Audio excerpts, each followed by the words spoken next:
कराची के इलाके लियारी में गुज़िश्ता रोज मुनहदिम होने वाली इमारत के मलबे से अब तक 22 अफराद की लाशें निकाली जा चुकी हैं। इमारत का मलबा उठाने का काम दूसरे रोज भी मुकम्मल नहीं हो सका। इमारत के मलबे तले मजीद अफराद के दबे होने का खदशा है। इस पर हम बात करते हैं डॉनर्स के रिपोर्टर शफी बलोच से। शफी, ये बताइएगा रेस्क्यू ऑपरेशन कहां तक पहुंचा है, कितना मलबा हटा लिया गया और क्या इम्कान जाहिर किया जा रहा है मुमकिन तौर पर खुदा न खास्ता कितने अफराद हो सकते हैं मलबे तले?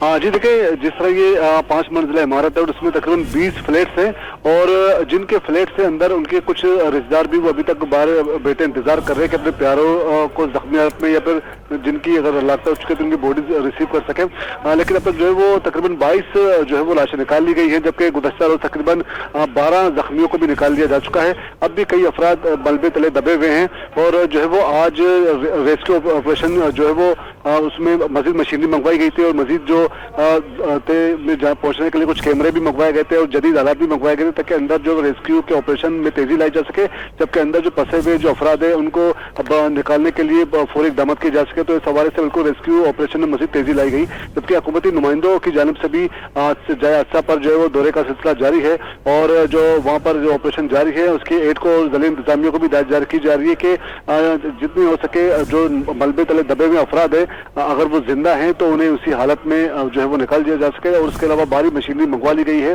और इस वक्त भी ऑपरेशन का सिलसिला जो वो जारी है। जी शफी, बहुत शुक्रिया आपका।